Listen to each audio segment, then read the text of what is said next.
தட்டை, சீடை, முறுக்கு, ரிப்பன் பக்கோடா, அதிரசம், என்ன வேணாலும் செய்யுங்க. ஒரே ஒரு 5 லிட்டர் இதய மந்த்ரா கடல் எண்ணெய் பேக் ஒரு மாசம் முழுசுக்கும் அத்தனை சமையல் முடிச்சு விடலாம். இதய மந்த்ரா. கர்நாடகம் தமிழ்நாடு இடையே காவிரி நீர் பிரச்சினை உச்சநீதிமன்ற இறுதி தீர்ப்பின் அடிப்படையில் மத்திய அரசு அரசிதழில் வெளியிட்டதை தொடர்ந்து உச்சநீதிமன்றம் நேரடி கண்காணிப்பில் காவிரி மேலாண்மை ஆணையம் அமைக்கப்பட்டுள்ளது. காவிரி மேலாண்மை ஆணையத்தின் கட்டுப்பாட்டிற்கு கர்நாடகம், தமிழகம், கேரளா, புதுச்சேரி உள்ளிட்ட மாநிலங்களில் ஓடக்கூடிய காவிரி நதி மற்றும் காவிரியின் குறுக்கே கட்டப்பட்டிருக்கிற அணைகளுடைய நீர் நிர்வாக முறை முழுமையும் காவிரி மேலாண்மை ஆணைய கட்டுப்பாட்டிற்கு கொண்டு வரப்பட்டு உச்சநீதிமன்றம் கண்காணித்து வருகிறது. இந்த நிலையில் காவிரியின் குறுக்கே மேகதாட்டுவில் கர்நாடக அரசு அணை கட்டுவதற்கான நிர்வாக அலுவலகம் திறக்கப்பட்டுள்ளதாகவும் தொடர்ந்து அணை கட்டுவதற்கான பூர்வாங்க பணிகளை கர்நாடக அரசு துவக்கிவிட்டதாகவும் கர்நாடக மாநில துணை முதலமைச்சர் DK சிவகுமார் அறிவித்திருப்பது வன்மையாக கண்டிக்கத்தக்கது.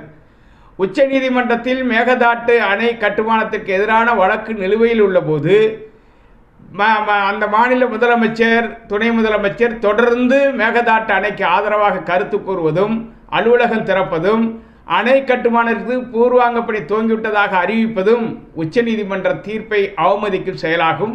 எனவே தமிழ்நாடு முதலமைச்சர் இது குறித்து வாய் திறக்க மறுக்கிறார். ஒரு மாநில முதலமைச்சர், துணை முதலமைச்சர் தமிழ்நாட்டின் காவிரி உரிமைக்கு எதிராக பேசுகிற போது பதிலளிக்க வேண்டிய பொறுப்பும் கடமையும் தமிழக முதலமைச்சர் MK ஸ்டாலின் அவர்களுக்கே உள்ளது. ஆனால் அவர் வாய் திறக்க மறுப்பதின் மூலம் காவிரியின் குறுக்கே மேகதாட்டு அணை கட்டுவதற்கு தமிழ்நாடு முதலமைச்சர் இலகுவாக செயல்படுகிறாரோ, இசைவாக செயல்படுகிறாரோ என்று விவசாயிகள் அஞ்ச தோன்றுகிறது.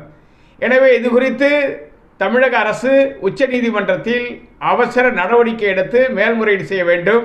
நீதிமன்ற அவமதிப்பு வழக்கு தொடர வேண்டும். தமிழ்நாட்டின் சார்பில் கர்நாடக முதலமைச்சருக்கும் துணை முதலமைச்சருக்கும் கடும் கண்டனம் தெரிவிக்க வேண்டும். எனவே திமுக அரசு பொறுப்பேற்றது முதல் பெற்ற உரிமைகளை பறிகொடுப்பதற்கான வகையில் செயல்படுகிறது. எனவே திமுக ஆளுங்கட்சியாக இருப்பதை விட எதிர்கட்சியாக இருக்கிற காலத்தில் தான் தமிழக உரிமைகளை மீட்பதற்கான உறுதியான போராட்ட களத்தை கண்டார்கள்.